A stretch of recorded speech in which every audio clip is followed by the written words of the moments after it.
y bienvenidas a la 7ª Cátedra de Formación Etnocultural para el Decenio de los Afrodescendientes en honor a Ana Fabricia Córdoba. Hoy estaremos abordando un importante tema como es la pigmentocracia y el racismo en Colombia. Para ello tenemos a dos grandes invitados: Carlos Biafara, quien es docente, investigador del Departamento de Economía de la Universidad del Valle, experto en estudios sociodemográficos y estadísticos y etnorraciales. El maestro Carlos Biafara tiene un sinnúmero de publicaciones, como son Heterogeneidades, Sociodemocracia y Socioeconomía, Sociodemocracia Socioeconómica, Géneros y Sexualidades y Dimensiones Étnicas y Raciales de la Población Afrodescendiente, Efectos del Cambio Estructural en las Oportunidades Educativas y Ocupacionales en la Ciudad de Cali, Desigualdad Étnico-Racial en la Distribución del Ingreso en Colombia, Condición Étnico-Racial, Género y Movilidad Social en Bogotá, Cali y el agregado de las 13 áreas metropolitanas de Colombia, Dinámicas poblacionales y de migración en Cali, Desigualdades sociodemográficas y socioeconómicas, mercado laboral y discriminación étnico-racial en Colombia,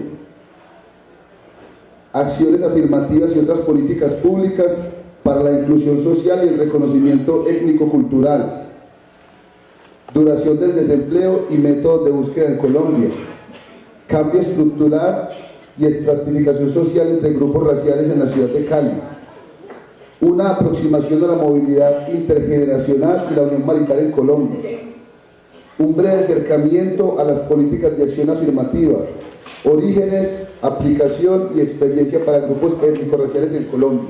Estas son algunas de las publicaciones del maestro Carlos Biafara. También tenemos en la mesa principal a la maestra María Isabel Mena, quien es historiadora, catedrática, investigadora en temas etnoeducativos y coordinadora del Grupo de Trabajo África en la Escuela. La maestra María Isabel ha sido asesora del Ministerio de Educación Nacional para la Educación Afrocolombiana y para los proyectos etnoeducativos. Es reconocida por ser investigadora de distintos temas relacionados con la cultura, la historia y la educación de las comunidades afrodescendientes y por su labor como catedrática en distintas universidades y establecimientos educativos de primaria y secundaria en Colombia. También ha sido tallerista y tutora de tesis de grado de estudiantes de educación. La maestra ha participado en publicaciones como Orientaciones curriculares para los indicadores de logro, Cátedra de Estudios Afrocolombianos y la revista científica del Centro de Investigaciones de la Universidad Distrital. María Isabel es licenciada entonces en Historia de la Universidad del Valle, tiene un magíster en Investigación Social interdisciplinaria de la Universidad Distrital y realizó estudios de especialización en Gerencia de Proyectos Educativos Institucionales en la misma universidad. Entonces, vamos a recibir con un aplauso a los invitados. Y le damos inicialmente la palabra al maestro Carlos Biafara.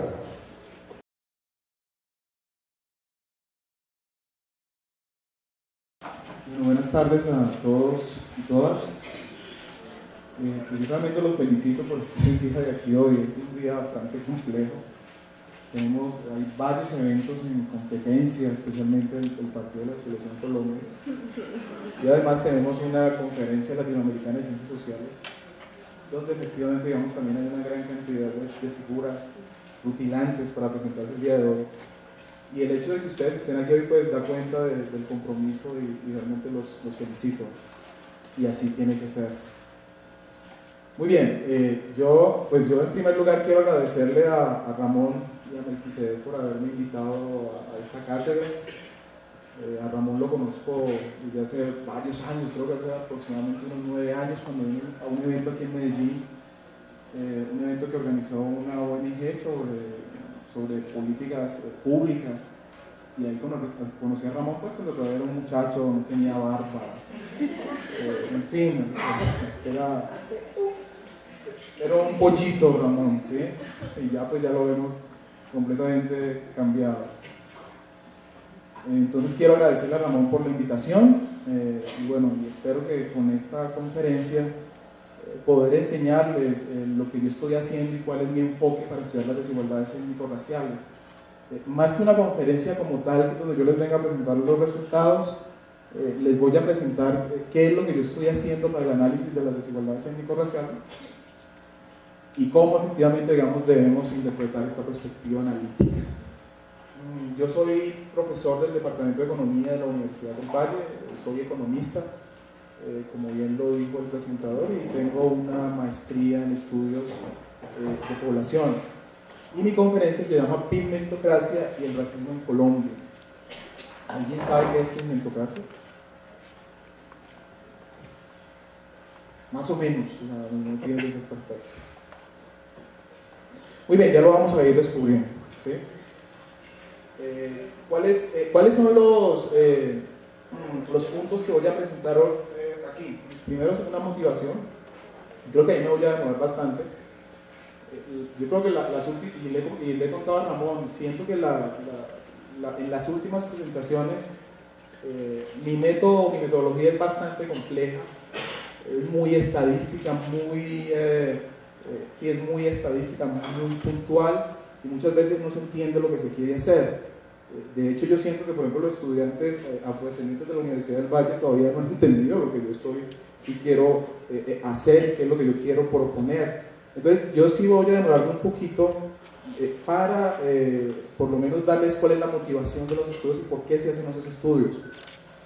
Después también vamos a pasar a algunos aspectos conceptuales que me parecen fundamentales para entender esto. Es decir, estamos trabajando un marco teórico que ya está prácticamente establecido, es un marco teórico que se ha probado en muchas ocasiones, y lo que vamos a tratar es de mirar cómo la condición étnico-racial o la raza efectivamente opera dentro de ese marco teórico, y eso lo vamos a hacer pues básicamente para justificar la presencia de discriminación. Después de eso vamos a mirar algunos resultados, algunas aplicaciones para ese enfoque, y para ello vamos a utilizar una encuesta que hicimos aproximadamente unos 4 años aquí en Colombia. Es la encuesta del proyecto Raza y Etnicidad en América Latina, se llamó PERLA por las siglas en inglés. Es una encuesta que se hizo en varios países de la región, se hizo en México, se hizo en Colombia, se hizo en Perú y se hizo en Brasil. Yo les voy a presentar algunos resultados para Colombia. Los resultados para los otros países de América Latina son asombrosamente similares, y al final vamos a llegar a algún tipo de consideraciones o conclusiones. Sigamos, por favor. Y empiezo la motivación con esta cita. Este es un artículo, esta cita viene de un artículo, viene de un libro. El libro se llama La estructura ocupacional americana, que escribieron Blau y Duncan en 1967. Y Blau y Duncan estaban interesados en entender el proceso de estratificación social de la sociedad norteamericana, ¿sí? Es decir, por qué efectivamente en la sociedad norteamericana existen ciertos estratos socioeconómicos, qué factores determinan la posición en que usted esté en esa pirámide social. Como sabemos, nuestras sociedades son básicamente, o tienen un sistema de estratificación piramidal, donde existe una pequeña capa, digamos, que son los que acceden a los beneficios, a los bienes y servicios, es muy pequeña. Después existe otra capa que es la clase media, que tiene un menor acceso, pero que es razonable. Después tenemos una capa grande de población, que es la capa más pobre, que es la que tiene más población, y esas personas acceden, digamos, o tienen menos oportunidad para acceder a los bienes y servicios valorados socialmente. Y Blau y Duncan estaban interesados en cuáles son los factores que determinan ese sistema de estratificación social en la sociedad norteamericana. Y ellos descubrieron, estamos hablando de 1967, pero en la época de del movimiento de los derechos civiles, y ellos descubrieron, Blau y Duncan, que efectivamente la raza, en ese caso en Estados Unidos, pues era un factor importante que limitaba la movilidad social y empujaba a la población negra de Estados Unidos a estar en el estrato socioeconómico más bajo, es decir, en la base de la pirámide social. Y además ellos argumentan de que ese era el resultado de la discriminación, ¿sí? Pues eso yo ya lo tomé cuando estaba haciendo mis estudios de maestría, pero antes efectivamente yo sí había tenido algún tipo de inquietud sobre el tema. Yo nací en Cali, yo nací en la ciudad de Cali, pero mis padres provienen de la ciudad de Jamundí. ¿Han escuchado hablar de Jamundí? Pues Jamundí queda más o menos a unos 15 minutos de Cali. Es el 10º municipio con mayor población afro en Colombia. y la población negra de Jamundí está ubicada como en 5 o 6 corregimientos, Villapá, Robles, Tinamayor. Son municipios definitivamente donde existe una gran cantidad y un gran peso porcentual de población afrodescendiente, y es un pequeño campesinado negro. Mis padres y mis abuelos son de allá, y pues yo cuando efectivamente estaba pequeño, ya hace muchos años, pues iba a Jamundí a pasar las vacaciones de vez en cuando, a visitar a mi abuela que tenía una pequeña propiedad rural. Yo comencé a ver que en efecto la vida en esos municipios o las condiciones de vida eran mucho peores que en otros municipios donde no había población, ¿sí? Entonces ahí comenzó mi preocupación, es decir, ¿por qué efectivamente en estos municipios de Jamundí existen mayores carencias mientras que en los otros no? Ya cuando uno va creciendo y uno ya se va dando cuenta de otras cosas, pues me di cuenta que efectivamente en esos municipios pues la mayoría de personas o la mayoría del empleo, por ejemplo, estaba asociado al servicio doméstico. Es decir, la mayoría de mujeres, por ejemplo, en ese empleo incluían mis tías, seguramente mi abuela, varias tías, varios familiares devengaban sus ingresos del servicio doméstico. Y los hombres de ese pueblo eran vigilantes como máximo en la ciudad de Cali.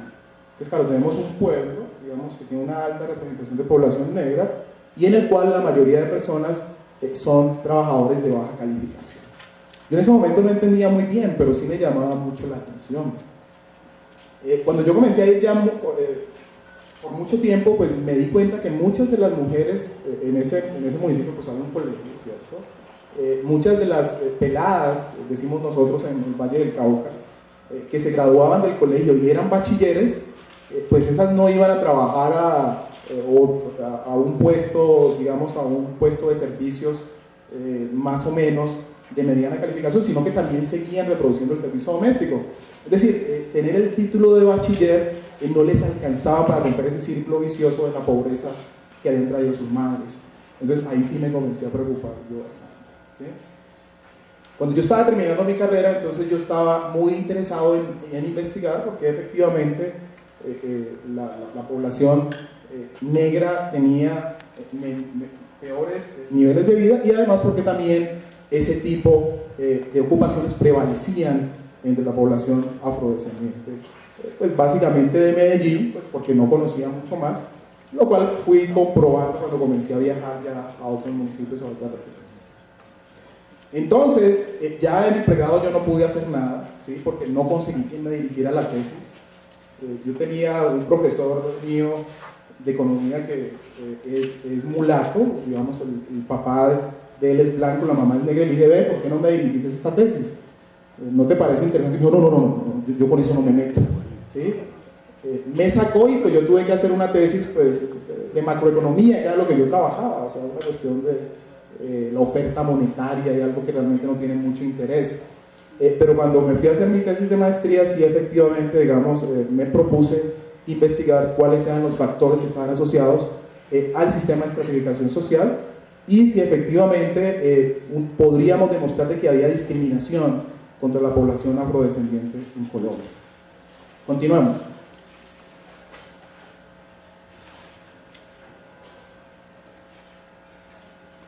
Entonces, primero, un sistema de estratificación social básicamente, y yo creo que ya les he adelantado un poquito, un sistema de estratificación social básicamente es un sistema de relaciones sociales que genera desigualdad social.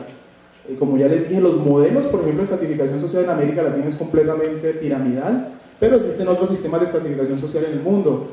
Las sociedades más igualitarias, por ejemplo, tienen sistemas romboides, es decir, una base pequeña, pues siempre la va a haber, digamos, en la parte alta, en la parte media, la proporción más grande, y en la parte baja es una proporción más pequeña, un sistema romboide que son sociedades más igualitarias. Nosotros, vuelvo y repito, tenemos un sistema completamente piramidal, que es completamente desigual, donde la gran proporción de población se encuentra en la base de la pirámide. Entonces, y cuando estamos hablando de relaciones sociales, pues ahí incluimos inclusive pues relaciones interpersonales, relaciones de sociabilidad, y dentro de ese tipo de relaciones de sociabilidad también podríamos considerar que la discriminación hace parte de ese tipo de relaciones. Ahora bien, En América Latina, por ejemplo, siempre se ha dicho que el determinante fundamental, por ejemplo, del sistema de estratificación social, o de hecho está marcado en la clase social, ¿sí? Es decir, las personas más pobres que tienen menos educación, por ejemplo, se encuentran en la parte baja del sistema de estratificación social, mientras que las personas que tienen más educación se encuentran en la parte alta. Es decir, pareciera que la educación se constituye como ese elemento que le permite a los individuos acceder a mayores bienes y recursos valorados socialmente. Y eso, pues, y a través de la educación, pues vamos a determinar en qué parte de la pirámide nos vamos a ubicar. Sin embargo, por allá en 1944, un sociólogo o un antropólogo chileno se llamaba... ¿Sigamos? El antropólogo chileno Alejandro Lipschutz descubrió una regularidad empírica simplemente en Chile, o sea, para que tengamos en cuenta, solamente en Chile, y él simplemente estaba observando los indígenas, es decir, los indígenas de Chile y la población blanca de Chile. Y lo que básicamente estaba mirando Alejandro Lipschutz era que los indígenas tenían menor acceso a los bienes y servicios valorados socialmente, eran más pobres, mientras que la población blanca efectivamente tenía mayor acceso. Y eso es lo que se llama pigmentocracia. Pigmentocracia es un sistema en el cual el acceso a los bienes y servicios valorados socialmente están asociados al color de la piel. Las personas de piel más clara tienen un mayor acceso a los bienes y servicios valorados socialmente, es decir, son más ricos, y en la medida que el color de piel se va volviendo más oscuro, el acceso a los bienes y servicios valorados socialmente pues es menor. Eso es lo que se llama una sociedad pigmentocrática, es decir, es una sociedad donde las clases sociales tienen color de piel. Claro, eso no significa que efectivamente que no tengamos, por ejemplo, gente de piel clara en la clase social más baja. Lo vamos a tener. Lo que estamos diciendo es que proporcionalmente, en términos de proporciones, vamos a tener ese sistema. En la clase alta vamos a tener una mayor proporción de población de piel más clara, y en la medida que vamos bajando, pues efectivamente el acceso a esos bienes y servicios valorados socialmente se va haciendo menor. Ese es la pigmentocracia. Sin embargo, digamos, esta cuestión era problemática, ¿sí? Esta cuestión era muy problemática, y es muy problemática en América Latina, es decir que efectivamente la raza o el color de la piel importa. Recuerden que las sociedades latinoamericanas han sido consideradas como democracias raciales, ¿sí? Es decir, las sociedades latinoamericanas, al no existir, por ejemplo, divisiones raciales fuertes, como si existía en Estados Unidos, es decir, un sistema de segregación institucional, y como existía en Sudáfrica, se consideraron de que eran democracias raciales, es decir, el color de la piel no importa en los resultados socioeconómicos, lo que importa es la clase social, ¿sí? Y en la medida que la gente va adquiriendo más educación, pues evidentemente va ascendiendo en la escala social, el color de la piel no importa. Y eso, claro, y eso estuvo asociado y es defendido por el fenómeno del mestizaje. Es decir, el hecho de que en América Latina y en nuestras sociedades exista mestizaje, pues es un símbolo de que nosotros somos racialmente abiertos, hay mayor fluidez, y ahí ya la raza y el color de la piel no importa, es decir, no hay discriminación ni hay racismo asociado a la raza o al color de la piel. Continuemos.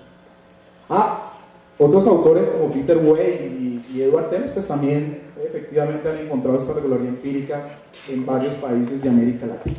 Continuamos. Entonces ya definimos qué es pigmentocracia, ya sabemos qué es un sistema de estratificación social, y ya sabemos cuáles son, digamos, los preceptos fundamentales en los cuales digamos, se funda básicamente la democracia racial, o el precepto de democracia racial en América Latina. Sin embargo, claro, eso hay que probarlo, ¿sí? Nosotros no podemos decir de que efectivamente la raza no importa si efectivamente lo aprobamos, y para eso nos sirven los métodos estadísticos, para eso nos sirve, por ejemplo, la matemática. Entonces yo tengo un modelo que es un modelo simple de movilidad social, y que es del modelo que les hablaba. Es un modelo donde básicamente los antecedentes familiares determinan la educación del individuo. Es decir, si yo tengo mayor capital, mis padres, por ejemplo, mis hijos pueden tener unas carreras educativas largas y exitosas. Y si además yo tengo una carrera educativa larga, exitosa y de calidad, pues yo voy a tener mayores ingresos y una mejor ocupación. En este modelo no opera la discriminación y no entra la discriminación, no entra la condición étnico-racial. Inclusive este modelo es mucho más complejo. Se dice que este modelo, por ejemplo, en una sociedad liberal, tendríamos que modificarlo, porque lo que plantea las sociedades liberales es que la educación como tal no depende de los antecedentes familiares, ¿sí? Los modelos liberales básicamente lo que dicen es que el Estado como tal, ¿sí? El Estado como un estado de bienestar, es capaz de resarcir las desigualdades iniciales en el proceso de estratificación social. Entonces ese Estado, por ejemplo, va a brindar los beneficios que no puede brindar, por ejemplo, familias muy pobres, y le va a dar la posibilidad a los individuos pues, que puedan adquirir la educación que ellos quieren y la educación de calidad. Entonces, en una sociedad liberal, por ejemplo, inclusive los antecedentes familiares no estarían determinando la educación, y si el modelo liberal, por ejemplo, sí supone que la educación, es decir, el logro individual, el esfuerzo individual, sí está determinando el logro de estatus socioeconómico. Entonces ahí tenemos un modelo donde tenemos variables ascriptivas que determinan la educación determina los ingresos, y los antecedentes familiares determinan la ocupación de ingresos, pues asumiendo que efectivamente nuestro modelo liberal falla.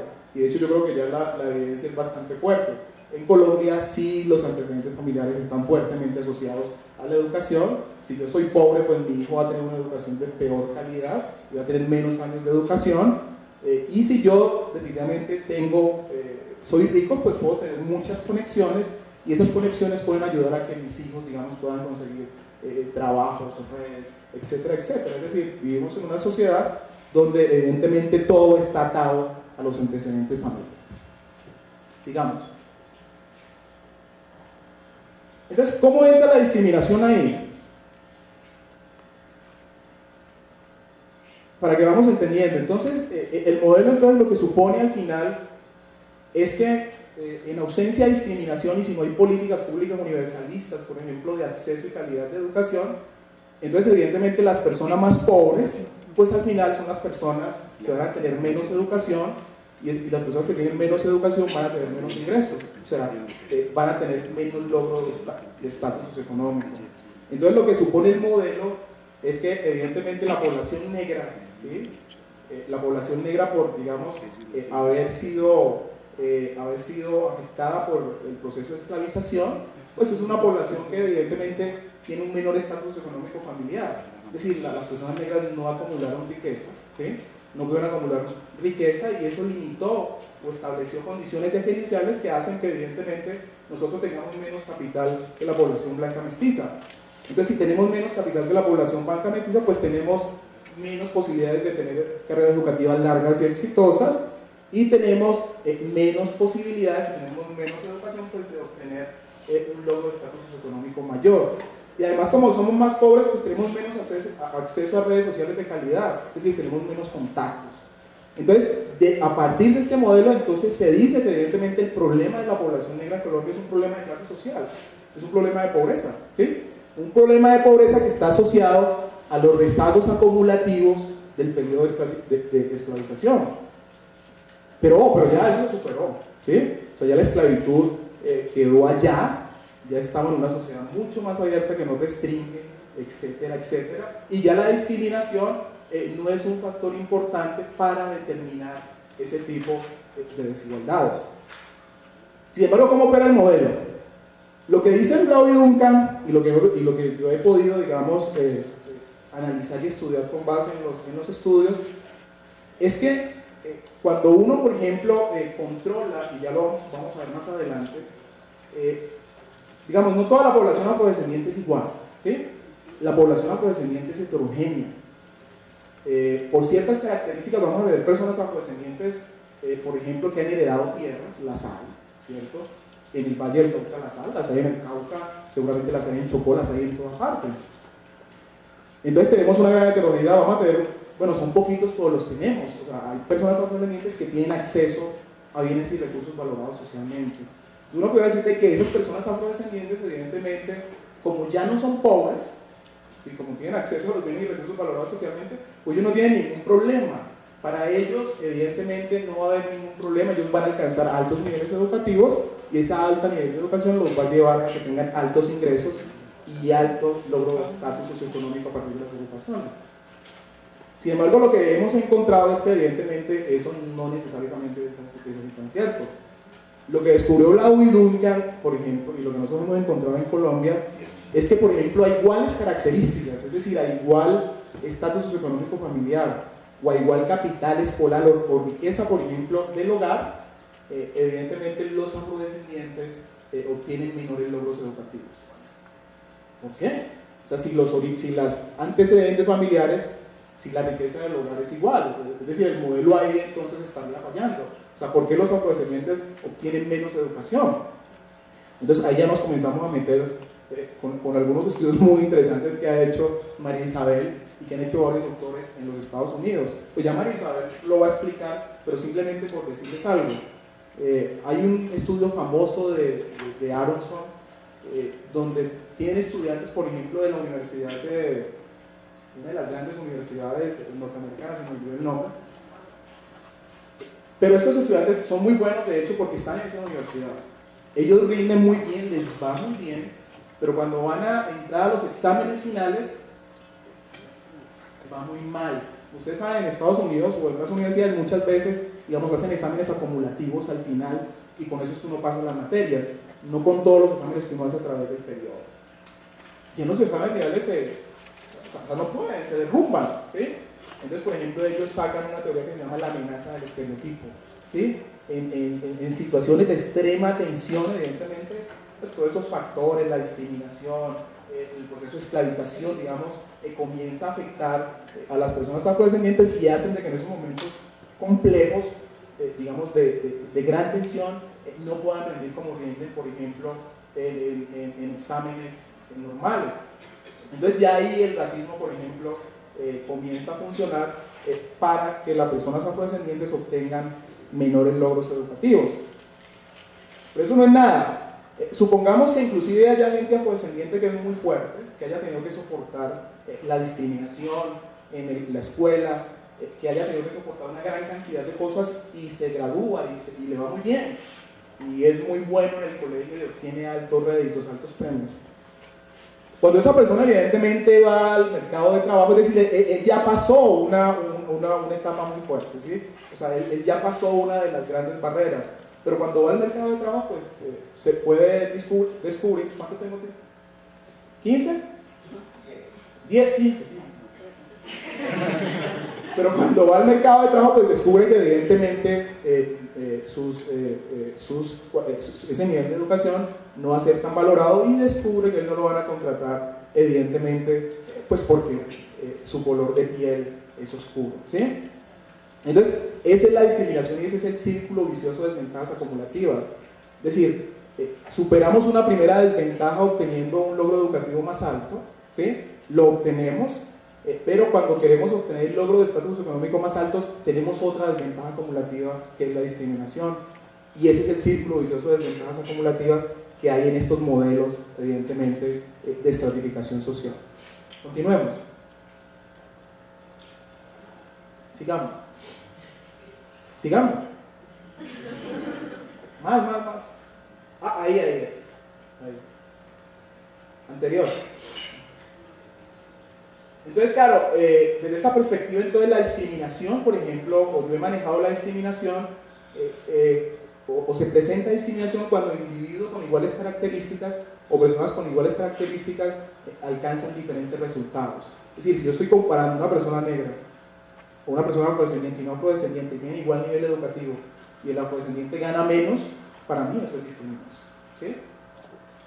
Si yo estoy comparando el nivel educativo de un afrodescendiente y el nivel educativo de los padres de esos muchachos son iguales, un afrodescendiente y un afrodescendiente, si el afrodescendiente le va peor en el colegio, para mí eso es discriminación. Entonces, discriminación desde mi perspectiva es la ausencia de igualdad de resultados cuando efectivamente los individuos tienen las mismas características, ¿sí? Sigamos.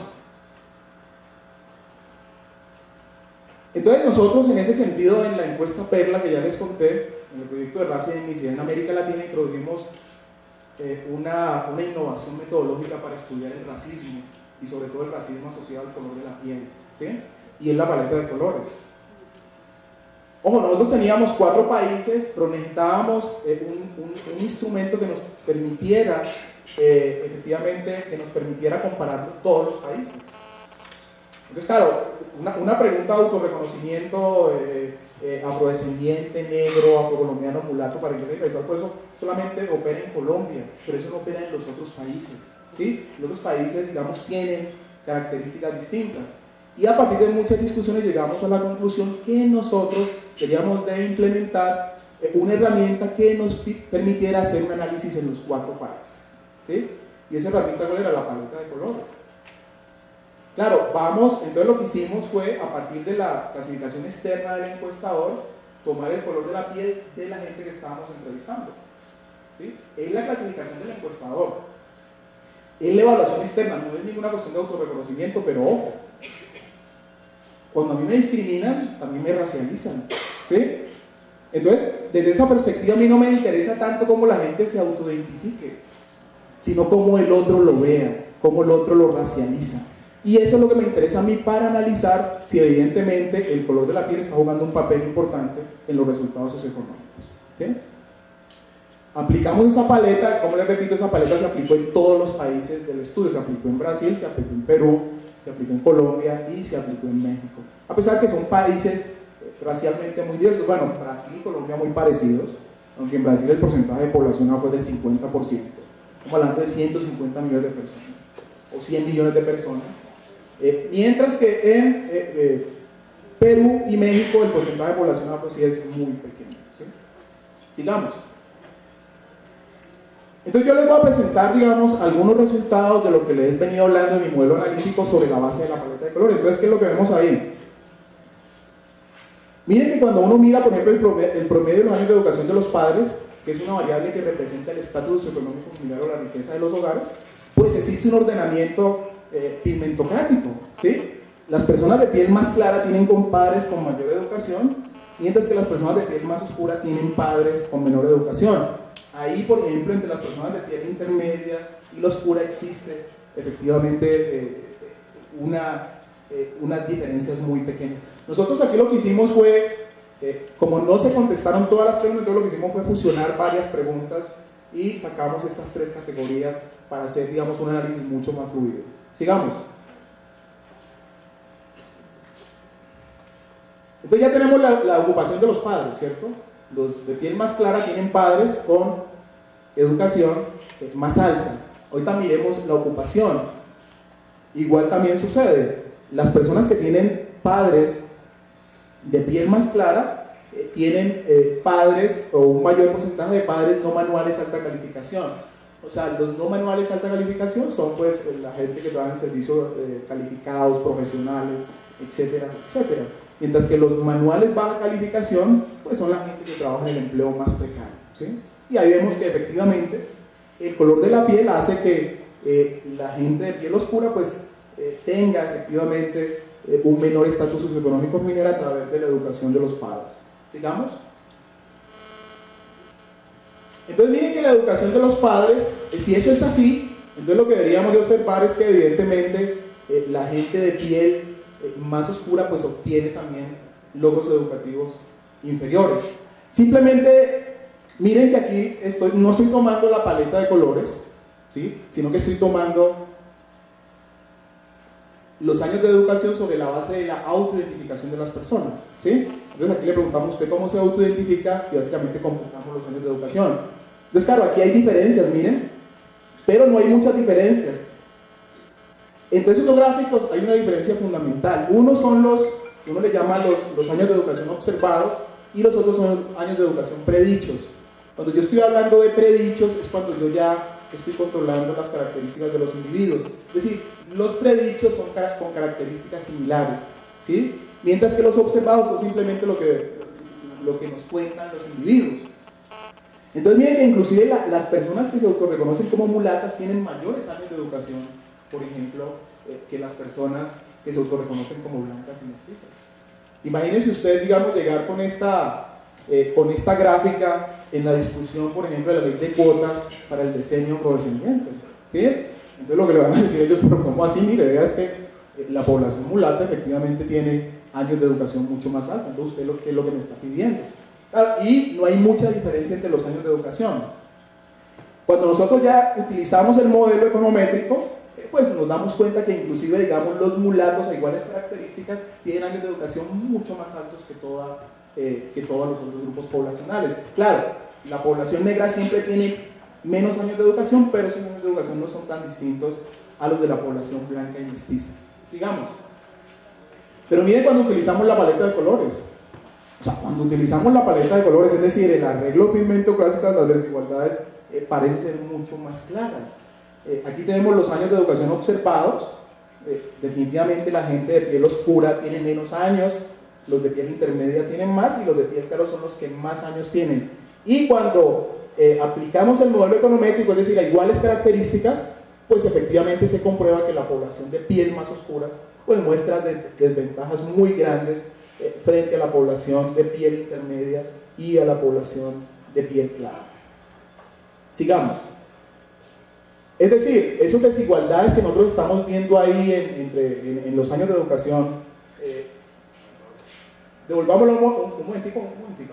Esas desigualdades que estamos viendo ahí no están asociados a la educación de los padres, ni están asociados a la ocupación de los padres, porque yo lo que hago es controlar a partir de un modelo econométrico. O sea, lo que hago es calcular los años de educación para la gente que tiene iguales características, ¿sí? Eso es resultado entonces básicamente de la discriminación. Sigamos.